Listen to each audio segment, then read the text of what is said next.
बच्चों जल्दी बाहर आओ, देखो आज तुम्हारे पिताजी भी तुमसे मिलने आए हैं। उस मिट्टी के घर से एक एक करके 5 सांप निकल के नदी किनारे आते हैं। केवल तुम दोनों ही हमारे जल राज्य को बचा सकते हो। हमारे नील सागर की गहराइयों में जो भयंकर भूकंप आने वाला है उसे केवल उस रहस्यमयी नील कमल ही रोक सकती है। समय रहते हम उस रहस्यमयी नील कमल को जरूर उस गुफा से लेकर आएंगे। जलदेव आप हम पर भरोसा रख सकते हैं। याद रखना, उस रहस्यमयी नील कमल को पहरा देती है 2 इच्छाधारी नाग नागिन। उनकी नजर से बचकर तुम्हें नील कमल लाना होगा। जलदेव, आपके कहे अनुसार हम अभी उस रहस्यमयी गुफा के लिए रवाना होते हैं। ये कहकर मणिमाला और रत्न कुमार नील सागर राज्य से निकल पड़ते हैं सीमुलतुली के जंगल की ओर। वो दोनों कई कोस लंबे रास्ते तैरते हुए आखिरकार पहुंचते हैं सीमुलतुली जंगल की नदी में। मणिमाला, हम उस जंगल में आ चुके हैं। अब हमें जल्दी से रूप बदलकर उस नील कमल को लेकर जल राज्य लौटना होगा। हाँ रत्न कुमार, अब हमें रूप बदल कर गुफा की ओर चलना चाहिए।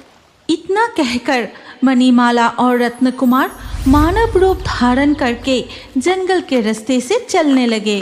तभी आकाश में बिजली कड़कती है और तेज तूफान चलने लगती है। अरे कितनी जोर से तूफान शुरू हो गई। मणिमाला, हम आ चुके हैं। देखो सामने ही गुफा है। लेकिन रत्न कुमार, गुफा के सामने ध्यान से देखो, वहाँ तो इच्छाधारी नागिन पहरा दे रही है। अब क्या करें? ध्यान से सुनो मणिमाला, अगर हम दोनों सांपों का रूप लेकर उस गुफा में प्रवेश करें तो नागिन हम दोनों पर शक नहीं करेगा। तुम बिल्कुल ठीक कह रहे हो। इसके बाद मणिमाला और रत्न कुमार 2 सांपों का रूप धारण करते हैं। फिर गुफा के पास पहुंचते ही इच्छाधारी नागिन कहती है, अरे इस तूफान में तुम लोग पवित्र नीलकमल के दर्शन के लिए आए हो। ठीक है, जल्दी दर्शन करके गुफा से निकल आओ। नागराज लौटते ही हम गुफा के द्वार बंद करके हम भी हमारे घर लौट जाएंगे। नागिन की बात सुनकर वो भेषधारी सांप गुफा में प्रवेश करते हैं। फिर मणिमाला और रत्न कुमार दोबारा मानव रूप धारण करके नीलकमल उठा लेते हैं। मणिमाला, अब हमें किसी भी तरह उस इच्छाधारी नागिन को चकमा देकर इस गुफा से निकलना ही होगा। लेकिन हम सांप के रूप में नीलकमल को छुपाकर नागिन के सामने से नहीं जा पाएंगे। अगर मानव रूप में गुफा से निकलेंगे तो नागिन हमारा रास्ता रोकेगी। अब क्या करें? तभी बाहर तेज तूफान में पेड़ की डाल टूटने की आवाज और साथ ही किसी की चीखें सुनाई देती है। क्या हुआ? क्या हुआ? बाहर इतनी जोर की आवाज कैसी? रत्न कुमार और मणिमाला धीरे धीरे गुफा से बाहर निकल के देखा कि एक पेड़ की डाल इच्छाधारी नागिन के ऊपर गिर गई है। वो हिल भी नहीं पा रही। रत्न कुमार, यही मौका है, नागिन अब फंस गई है, हमें तुरंत यहाँ से भाग जाना चाहिए। लेकिन मणिमाला, नागिन घायल है। मुझे बचाओ, मुझे यहाँ से बाहर निकालो, रक्षा करो। मणिमाला और रत्न कुमार बिना समय गवाए नदी किनारे चले जाते हैं। फिर वो दोनों नदी के पानी में अपने असली रूप में लौट आते हैं। ये देखकर नागिन, नहीं, तुम लोग हमारे पवित्र नीलकमल को ऐसे चुरा के नहीं ले जा सकते। मेरी मदद किए बिना तुम लोग भाग गए। मैं तुम्हें श्राप देती हूँ, जलपरी की संतान सांप बनकर जन्म लेगी। उधर मणिमाला और रत्न कुमार नीलकमल लेकर सागर राज्य लौट आते हैं। फिर उसे रक्षा कवच मणि के पास रखते ही रक्षा कवच मणि और शक्तिशाली हो जाता है। हमारा रक्षा कवच मणि जल राज्य में आने वाले भूकंप को रोकने में सक्षम हुए। तुम दोनों मिलकर बहुत अच्छा काम किया। इसके कुछ महीनों बाद जब मणिमाला जलपरी अपने बच्चों को जन्म देती है तो नागिन का श्राप सच हो जाता है। मणिमाला जलपरी 5 सांपों को जन्म देती है। ये क्या हुआ? ऐसे कैसे हो गया? रत्न कुमार, अब कुछ कीजिए।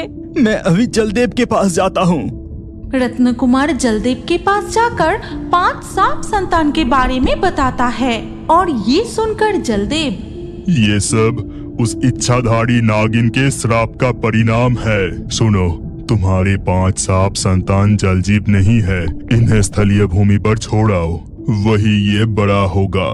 जलदेव, क्या हम अपने बच्चों से हमेशा दूर रहेंगे? एक उपाय है।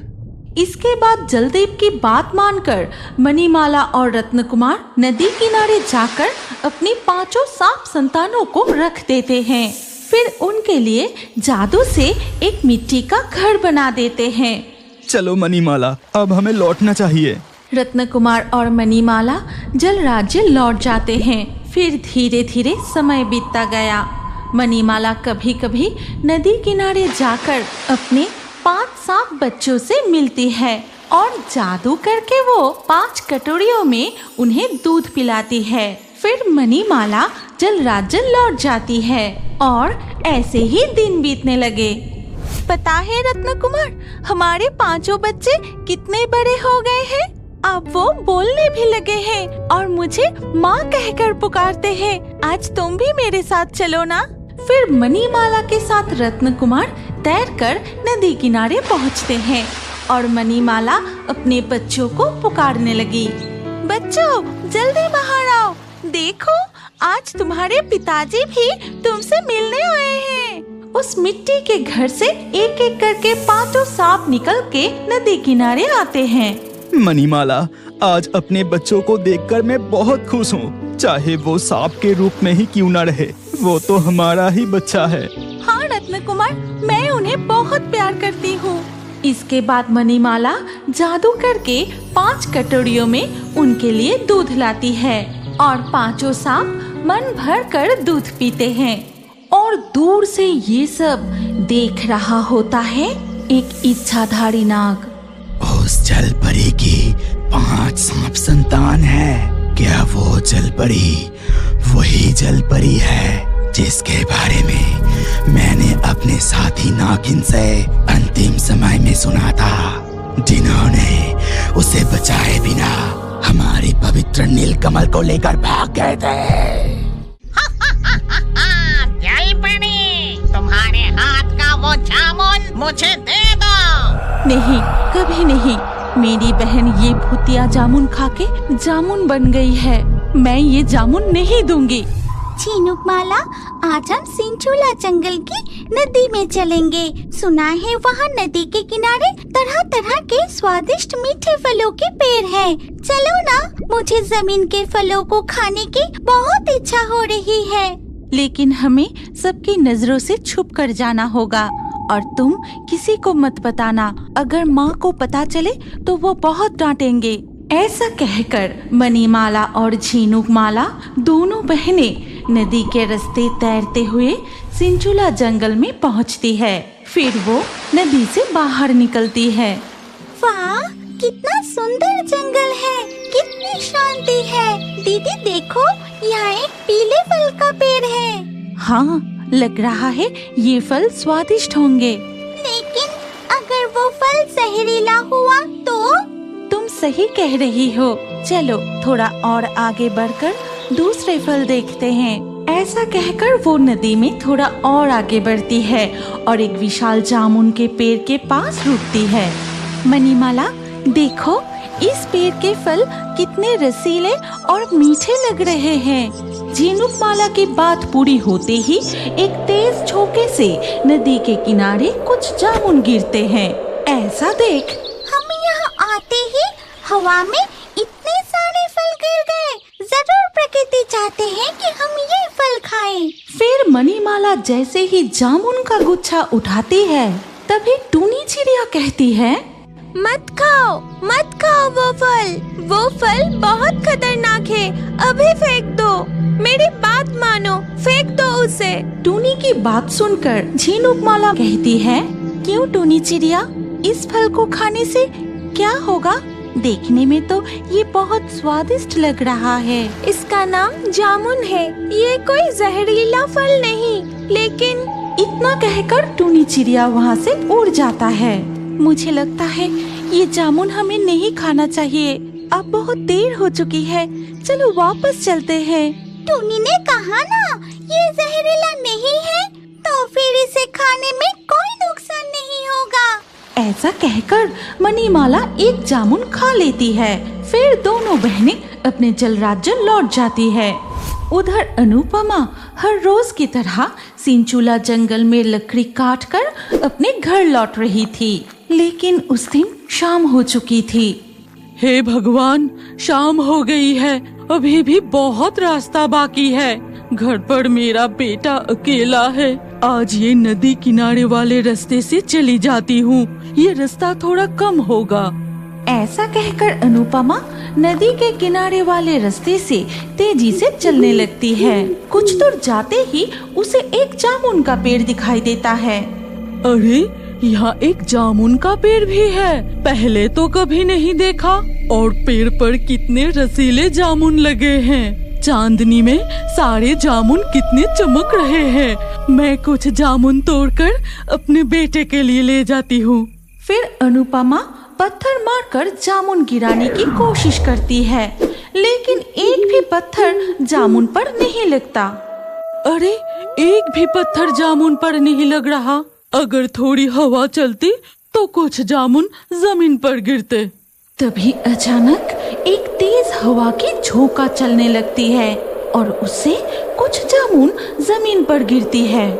अरे, जैसे ही मैंने कहा वैसे ही तेज हवा चलने लगी। अब फटाफट जामुन उठा के घर चलती हूँ। तभी अनुपमा के पीछे एक डरावनी चुड़ैल प्रकट होती है और वो फुसफुसा कर कहती है, यूरे, जामुन उठाकर बेटे के लिए ले जाएगी, खुद नहीं खाएंगी। खाकर देख, ये जामुन बहुत मीठा है। कौन बोल रहा है? अरे बाप रे, चुड़ैल, छोड़ दो मुझे तुम मत मारो। छोड़ दूंगी, लेकिन एक शर्त पर। पहले तुझे एक जामुन खाना होगा। खा जल्दी। डर के मारे जैसे ही अनुपमा एक जामुन खाती है, तुरंत ही उसका शरीर काले जामुन जैसा हो जाता है और वो एक जामुन बन जाती है। फिर चुड़ैल उस जामुन को उठाकर पेड़ पर लगा देती है। इसी तरह मैं अपने जामुन के पेड़ को भरती रहूंगी। वो चल पड़े, मेरी जामुन खाकर भाग तो गई, लेकिन अब तक वो भी जामुन बन गई होगी। अगर वो जल परी वाली जामुन मिल जाती तो बहुत ही अच्छा होता। अगले दिन सुबह होते ही दिखा जाता है, झिनुकमाला हाथ में एक जामुन लेकर नदी में तैरते हुए आती है। फिर जामुन के पेड़ के सामने बाहर निकलती है। टूनी चिड़िया, तुम कहाँ हो? देखो मेरी बहन को ये क्या हो गया, मदद करो, कोई मेरी मदद करो। तभी झिनुकमाला को एक छोटे बच्चे के रोने की आवाज सुनाई देती है। लगता है कोई बच्चा रोता हुआ इसी तरफ आ रहा है। माँ, तुम कहाँ हो? माँ, कुछ जवाब दो ना। माँ, तुम कहाँ हो? माँ। वो बच्चा पेड़ के पास आते ही झिनुकमाला उससे पूछती है, क्या हुआ तुम्हें? तुम रो क्यों रहे हो? कल से मेरी माँ घर नहीं लौटी है। वो इस जंगल में लकड़ी काटने आए थे। मैं सुबह से पूरे जंगल में ढूंढ रहा हूँ, लेकिन वो कहीं नहीं मिल रही। इसलिए मैं ढूंढते हुए यहाँ तक आ गया हूँ। तभी वो डरावनी चुड़ैल उसके जामुन के पेड़ के सामने प्रकट होती है। फिर चल पड़ी, तुम्हारे हाथ का वो जामुन मुझे दे दो। नहीं, कभी नहीं। मेरी बहन ये भूतिया जामुन खाके जामुन बन गई है। मैं ये जामुन नहीं दूंगी। नहीं देगी तो देख अब मैं क्या करती हूँ। इतना कहकर चुड़ैल माधव का हाथ पकड़ लेती है। फिर अगर तूने वो जामुन मुझे नहीं दिया तो इस बच्चे को भी मैं जामुन बनाकर पेड़ पर लगा दूंगी। वो जामुन दे दे। तभी टूनी चिड़िया वहाँ उड़ते हुए आकर जलपरी झीनुकमाला के कंधे पर बैठ जाती है। टूनी चिड़िया, तुम जरूर उस जामुन के बारे में सब जानते हो। कोई तरीका बताओ जिससे मैं इस बच्चे और अपनी बहन को बचा सकूं। एक उपाय है जलपरी, अगर उस जामुन के पेड़ को जलाकर नष्ट कर दिया जाए तभी जामुन में कैद सभी जानवर और इंसान मुक्त हो जाएंगे और चुड़ैल भी मर जाएगी। अच्छा, तो ये बात है, यही है असली राज। वो चुड़ैल सबको जामुन बनाकर पेड़ में बंदी करके रखती है। ऐसा कहकर झीनुकमाला अपने बालों से जादुई मोती निकलकर उस जामुन के पेड़ पर जादू का वार करती है और उसी जादू से पेड़ पर आग लग जाती है। जल गई, मेरी साड़ी जल गई, मेरी साड़ी जल गई, आग बुझा जलपरी, आग बुझा। फिर पेड़ के साथ साथ चुड़ैल भी जलकर भस्म हो जाती है। जो सभी जामुन के पेड़ पर अब तक बंदी थे वो सभी अपने असली रूप में लौट आते हैं और मणिमाला जलपरी भी। माँ, देखो पिताजी, इतने सालों से आप इस जामुन के पेड़ में कैद थे। माँ, पिताजी, मैं तुम दोनों से बहुत प्यार करता हूँ, कभी मुझसे दूर मत जाना। टूनी चिड़िया भी अपने साथी से मिलके बहुत खुश होती है। फिर वो बोली, जलपरियों, थोड़ा रुकिए, आज हम इस जंगल के सभी स्वादिष्ट फल आपको भेंट में देंगे। हम कभी भी आपका ये उपकार नहीं भूलेंगे। इसके बाद जंगल के सभी जानवर नदी किनारे तरह तरह के मीठे फल लाकर मणिमाला और झीनुकमाला को भेंट में देते हैं और सिंचोला जंगल के जानवर और पंछियों से जलपरियों की अच्छी दोस्ती